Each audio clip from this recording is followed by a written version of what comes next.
Hey everybody, what is going on? Hexlex here with another Master Duel video for you guys. So today we are on another viewer special. This one's going to be number 19, and we were coming up on 20. I always comment on the number. And then I always comment that I comment on the number. And then I always comment that I comment. Ugh, it's just going down that rabbit hole. We don't need to do that. But I do think it's awesome that we're like... Because, you know, I've been doing these about once a week. A couple of times it's been once every other week. So I'm just thinking like 20 weeks. It's a little over. We're about 5 months of doing the viewer special now, which is actually honestly insane to me. I really feel like, I feel like I just started doing Master Duel on the channel, period, like last month, let alone like starting the viewer special. That's ridiculous. That's awesome. It's ridiculous how awesome it is, honestly, more than anything else. So for those of you who are unfamiliar with what the viewer special is, about once a week I like to feature games from you all, the viewers here on the channel, replays that are submitted specifically to be shared on the viewer special. It's just something that's really important, not just I think for the channel, but just to me personally, because you all contribute so much in the comments in terms of offering advice on deck building and gameplay. I always talk about at the end of the videos that how much I love getting comments like that. I think it's just fair, honestly, given how much you all contribute, that you all have the opportunity to be featured in the videos as well as not just in the comment section. Plus, you know, I'm all about the idea of community-based learning, peers educating peers, and this is a great way to do that.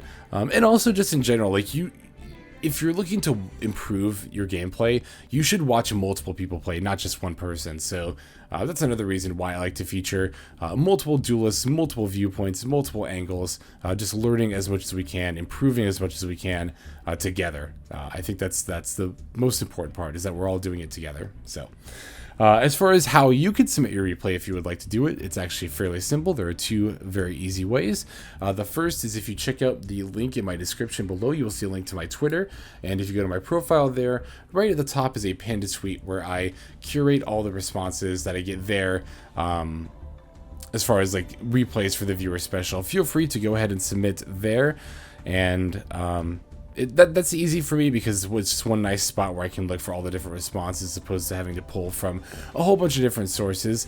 That said, if you don't have a Twitter, that is alright. Another way that you can submit your replay to be viewed is just by going to the comments of this video below. If you go down to the comments of this video and want to leave a comment featuring you know, your replay, then I will go ahead and take a look here as well for those two. As far as the information that I need from you, as far as you know, featuring your game, the most important obviously is going to be your player ID, this 3-digit number here. I'll need that in order to be able to, well, you know, look up your profile to see your replays there.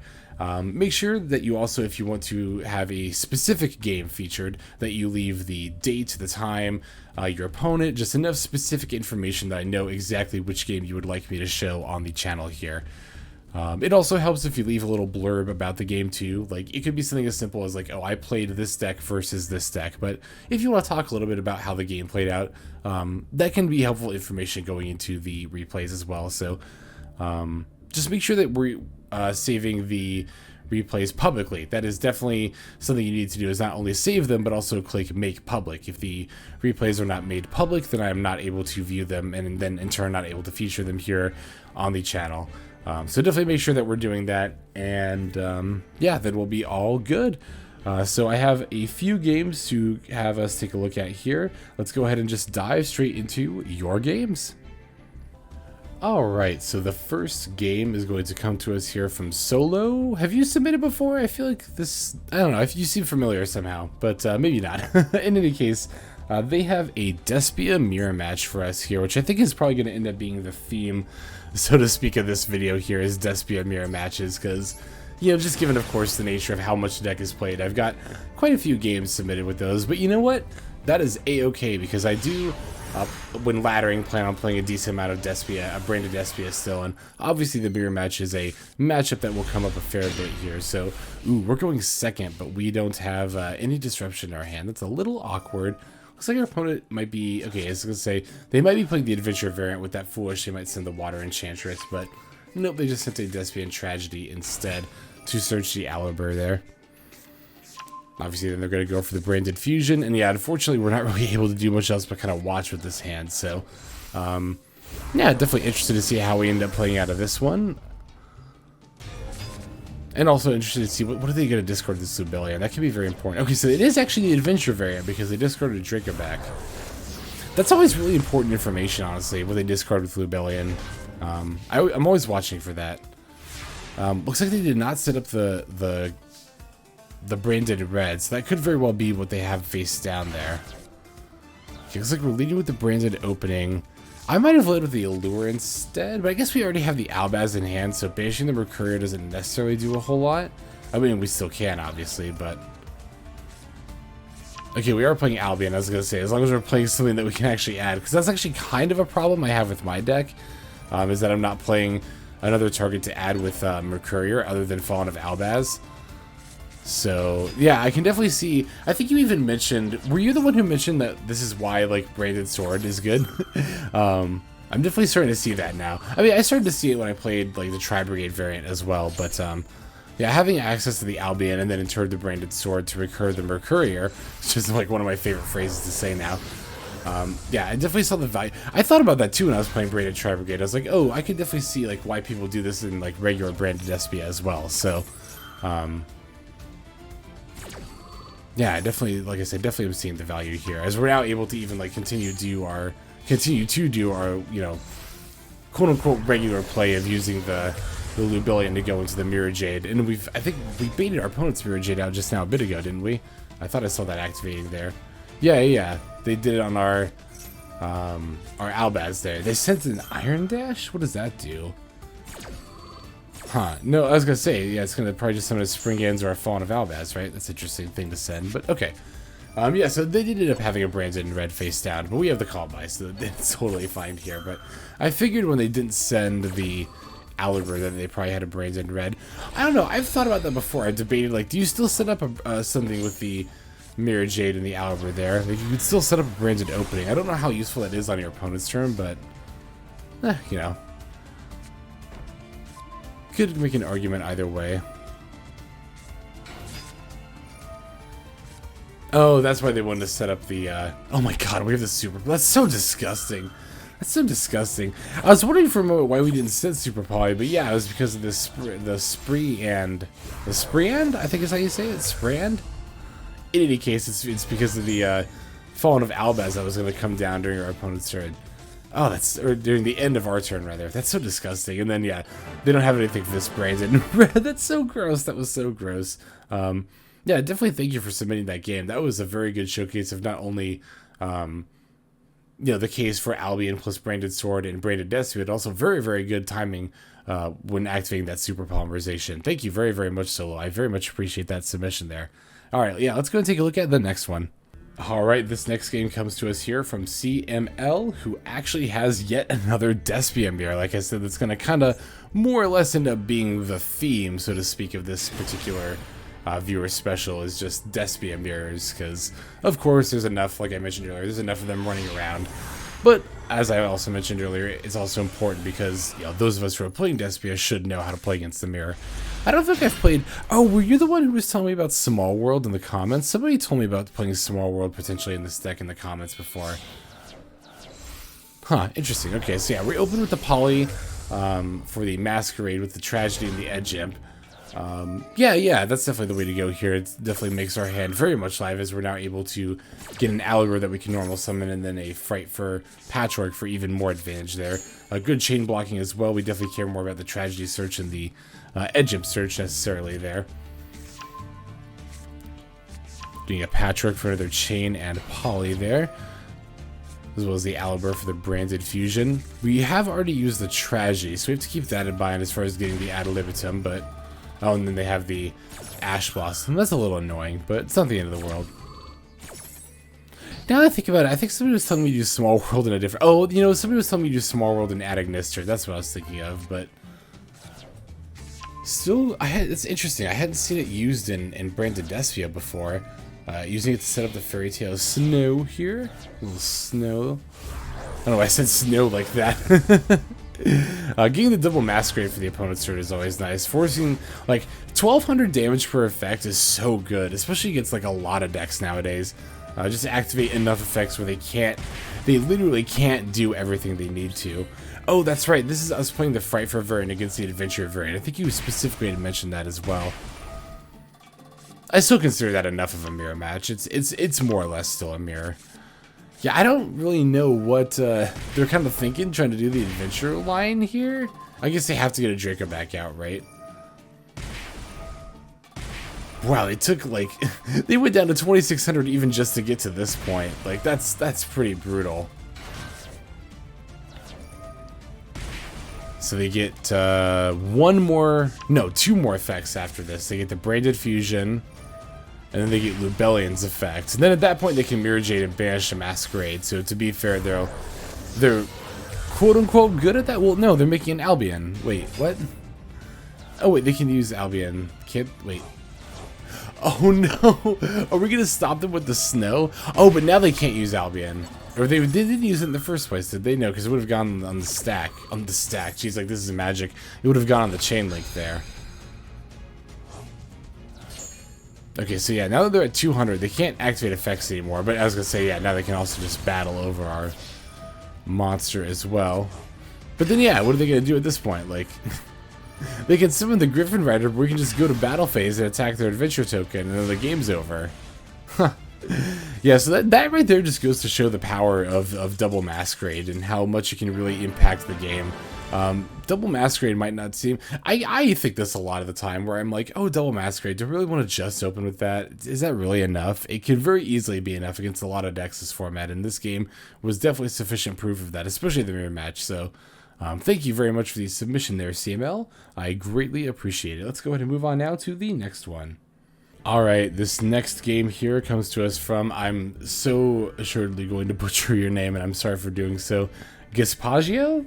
Is going to be playing Tri-Branded versus Dragon Link. So not all Despia mirrors here, but that was this game here. I believe you said against Mr. Joker, right? Yep, this one here.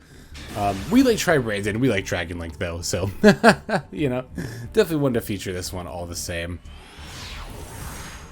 I'm actually very eager to see this matchup because I want to learn more about like both of these decks. I want to play more personally with both of these decks as well, just get some more experience going. So yeah, this happens a lot. I've noticed with Tri-Branded, where sometimes we just open like a straight, I mean that was the thing with Tri-Brigade too, where you just open a straight up going second hand as opposed to like a good going first hand. Dragon Shrine, huh? I guess if you really want more Foolish Burials, I hadn't really considered Dragon Shrine, or maybe they are using it as a substitute for Foolish Burial. How many cards are they playing? 36 plus 6 is 42. Okay. Excuse me.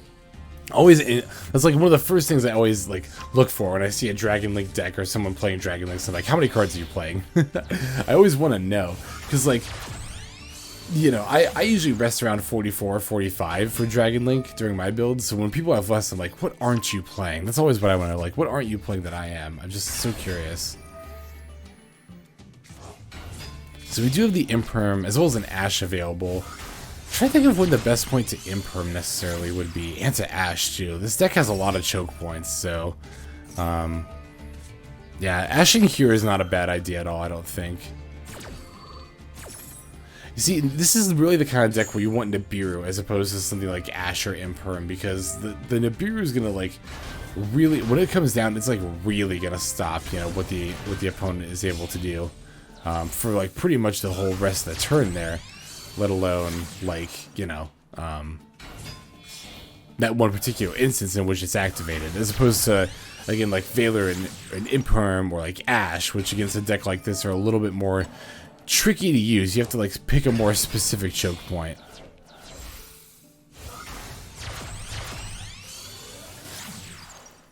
Oh, I don't use this one. What is this? Delidrous Dragon. Oh, okay. Yeah, that's definitely not bad at all. I think I'm using Quad Boral instead in this spot. But yeah, now I'm seeing obviously when you can get back a free link too, why that you know, Delidrous Dragon will be particularly good. Yeah, especially for, I was just about to say, making Borland as well. Because I will admit, I do tend to like, there are times where it's like, how am I supposed to actually make Borland without just throwing all my resources into it? I tend to take the easy way out and just kind of make the Borload Savage a lot instead. So, okay, using Imperm on the Chaos Ruler. I actually really like that here. This Chaos Ruler, like, this is definitely the point at which like the board state starts to become a lot scarier. Yeah, opponent's still able to use, like, go into the Hot Red Dragon here, but that Chaos Ruler could have very easily allowed for a lot more just shenanigans in general, so. And then attacks directly with the Borland. See, I would have battled directly with the Hot Red Dragon Archfiend just to get back an extra tutor from Grave, because I feel like why not, you know, honestly, but. Okay, so they do have the Borland, like, they have both of these negates to be mindful of, but, you know, we can definitely do the Fractal line and not have to worry too much about it.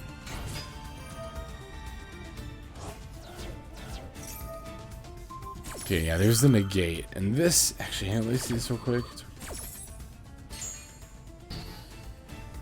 Yeah, so they do have another monster effect negate that we have to be mindful of as well. Let's see what we get off this Albion.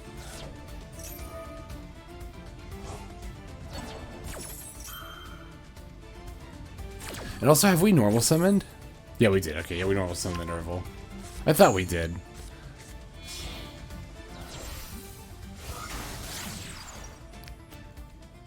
Okay, sending for... I'm just like, what are we gonna do here? Okay, yeah, Special Cuirass. Okay, this makes sense. I'm just like, what are we gonna do here against the Borland? Or do they not have something to bring back? No, of course they do. Yeah. And here's the Borland effect. Huh. Alright, now definitely color me curious as to how this game is going to play out. I don't even know at this point. Oh, but that's right, because the effect got negated, we can still use Almirage as a leak material. I knew there had to be something simple like that I was missing. I was trying to figure out what exactly it was, but yeah, it's because, because Chaos' effect didn't resolve, we can still use Almirage as a leak material. Now we can get out Mirror Jade.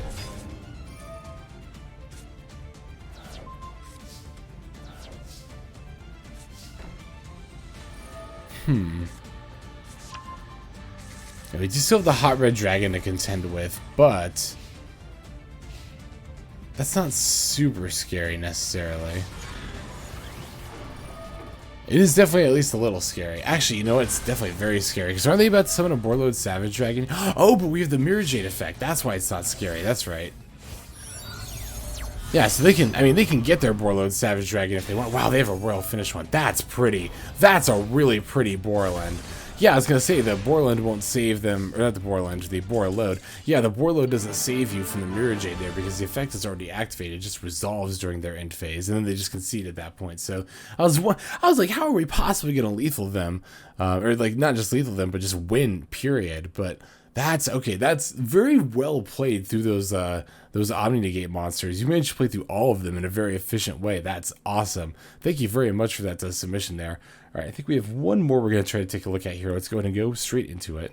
Okay, so our last duel for this video comes to us from Chris8, who would like their replay against Rainbows featured.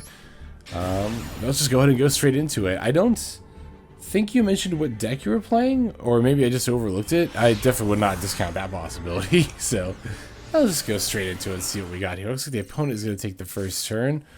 And, we're playing Sky Strikers. Okay, neat. So we're playing Adventure Sky Strikers specifically. I actually still have yet to try this variant out. I thought about this recently. I was like, have I not played Sky Strikers since Adventures came out? Have I really not done that? And sure enough, I actually haven't. And just thinking about it, it's like, yeah, there's been so many, like, pack releases and ban lists, like, all in a row, which I won't complain about by any means, mind you. But there's been so many releases like that all in a row, and I've got so many decks to feature as a result that, yeah, it's definitely been a bit more difficult to try to feature, like, some of those older decks that we haven't had a chance to go back. Like, Tri-Brigade Lyrilusk is another one. Pure Zoo in general is another one that we haven't featured in a little while. That one we did at least get back to. I think at the end of season 7, was that the season when the adventure stuff came out? I think it was. So we did have a chance at least at that point to go back to Pure Zoo, but it's definitely still been too long. Too long. Yeah, so we had the Veiler for the Ad Libitum, definitely, or the Ad Libitum for the Lubellion. Or no, wait, no, we didn't. No, we did, but they had the call by. Is that what happened? That's what happens when I talk instead of actually watch what's going on here. I could also just look, I suppose. Oh no, they had the, of course, duh, jeez, they had the Griffin Rider for the Veiler. So We were able to at least get their Griffin Rider off the board. That's always nice, so we don't have to worry about that going into the turn. And it looks like we're able to just Raigeki away this Mirror Jade before that becomes like too big of a problem. Because here's the thing now that makes it also really awkward for them to try to make a Guardian Chimera with the Branded Red there because... oh, and we even have the Call-By for the Mirror Jade's effect. That's pretty rad. Although, yeah, they did have the Branded Red. We're pretty sure I just saved the Call-By for the Branded Red as well. Because it can still summon the Mirror Jade off the... Well, yeah, with the Ad Libitum. Because it can still make, like, a Masquerade here or something. Which is probably what they'll make. Yeah, Masquerade. And then use Ad Libitum's effect to bring back the Mirror Jade. Although the Mirror Jade won't be able to use its effects. That's a fair point. Because it'll be negated. Even if they bring it back, it'll still be negated this turn. Although I think it probably still would have been better to use the Call-By, like, in response to Branded Red to stop it altogether. I'm just trying to think. What did we... Let me see something real quick.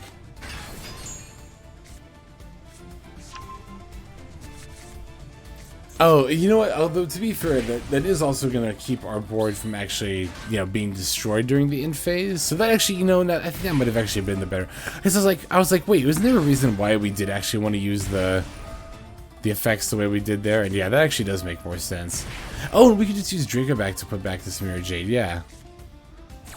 Yeah, they can activate the effect, but it's going to be negated because we already used Call-By on it. Yep.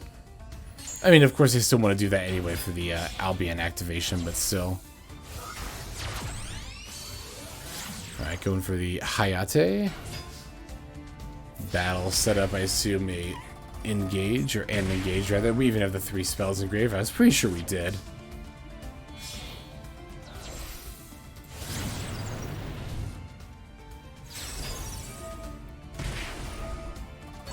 It is a bit of a shame to have to be under Masquerade during all this, but, you know, it is what it is.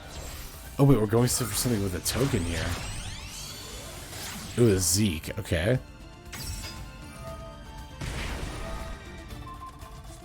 Ah, okay, so yeah, that'll turn off the Masquerade. I see, I see. Oh, and then we're setting up a DPE here.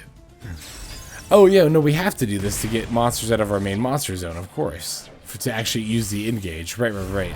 See, that's the thing about playing Adventure Sky Striker versus just, you know, other variants of Sky Striker is you do have to be, like, mindful of stuff like that. You know, by nature of using the Adventure Engine, you're already going to be having monsters occupy your main deck zone, which is definitely, you know, not counterintuitive is not the word I'm looking for, but definitely counteracts how... It's kind of like playing the Adventure Branded Despia variant, right? Where how the... you have to be mindful of the Auber... Or rather, you have to be mindful of your Adventure Engine not conflicting with your Aliber when using the Adventures in Branded Despia. Same with Adventures in Sky Strikers.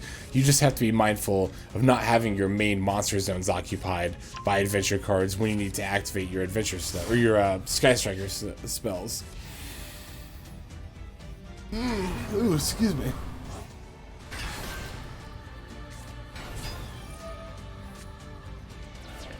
I was gonna say, yeah, we can just chain the DPE to the Albaz. That's not a big deal at all.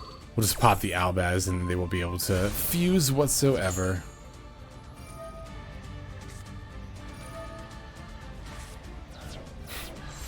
Yeah, they have the Branded Fusion, but we have the Widow Anchor, so, I mean, there's nothing really they can do at this point, right?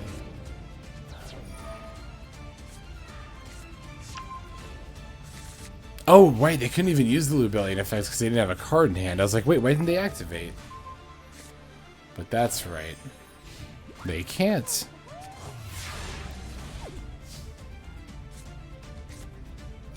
Ooh, nice. Got the Hornet drones during the draw phase there for the free token. Because obviously, of course, TP would come back and we wouldn't be able to activate it otherwise. Oh, we're just going to go for an access code at this point? I mean, Nightmare Unicorn first, of course. But then access code. Makes sense to me. We can spin the Masquerade back and prevent that from recurring itself.